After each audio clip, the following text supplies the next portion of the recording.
भगवान गणेश आणि साप यांची कथा.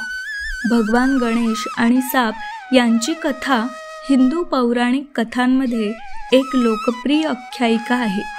पौराणिक कथेनुसार एके दिवशी भगवान गणेशाची आई पार्वती यांनी गणेश चतुर्थी निमित्त त्यांच्यासाठी 21 प्रकारचे स्वादिष्ट पदार्थ आणि भरपूर मोदक बनवले होते. गणेशाने इतके मोदक खाल्ले की त्यांच्या मोठ्या पोटामध्ये देखील ते सगळे मोदक कसेबसे सामावले. मोदक आणि स्वादिष्ट पदार्थ खाऊन गणेशजी आपले वाहन उंदरावर स्वार होऊन रात्रीच्या फेरीला निघाले. अचानक त्यांना वाटेमध्ये मोठा साप दिसला. इतका मोठा साप पाहून उंदीर घाबरला आणि इकडे तिकडे पळायला लागला. स्वाभाविक गणपती उंदरावर बसले असल्याने तो जिकडे जाईल तिकडे तेही जात होते. या धावपळीमध्ये एका क्षणी गणपती उंदरावरून खाली पडले आणि त्यांनी खाल्लेले सगळे मोदक देखील त्यांच्या पोटातून बाहेर पडले. मोदकांवर गणपतीचे इतके प्रेम होते की जे मोदक त्यांच्या पोटातून बाहेर पडले होते ते मोदक त्यांनी पोटामध्ये परत भरायला सुरुवात केली. धावपळीमध्ये कुणीतरी पडले आहे हे पाहून तो साप गणेशजींच्या जवळ आला.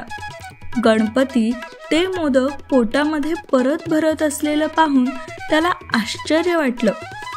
सापाला जवळ आलेलं पाहून गणेशजी न घाबरता त्यांच्यासोबत बोलू लागले. त्यांनी शांतपणे सापाला समजावून सांगितलं की ते भगवान शिवचे पुत्र आहेत आणि त्यांच्या पोटातून जे मोदक बाहेर पडले आहेत ते माता पार्वतीने त्यांना खायला दिले आहेत. खूप प्रयत्न करून देखील गणपतीला ते मोदक पोटामध्ये परत भरता आले नाहीत.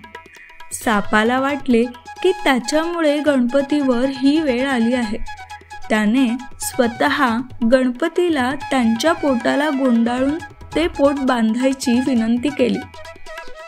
त्यानंतर गणेशाने सापाला त्यांच्या पोटाभोवती बांधून घेतले. तेव्हापासून गणेशजींच्या शरीरावर साप एक अलंकार बनला.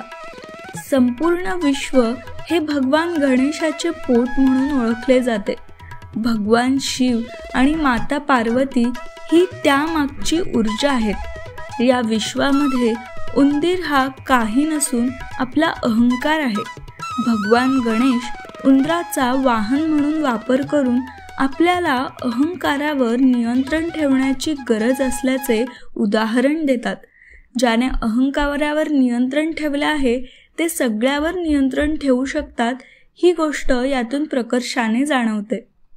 व्हिडिओ कसा वाटला हे कमेंटद्वारे अवश्य कळवा. व्हिडिओ आवडला असल्यास जरूर लाईक आणि शेअर करा आणि अशाच माहितीपूर्ण गोष्टीसाठी चॅनलला नक्की सबस्क्राईब करा.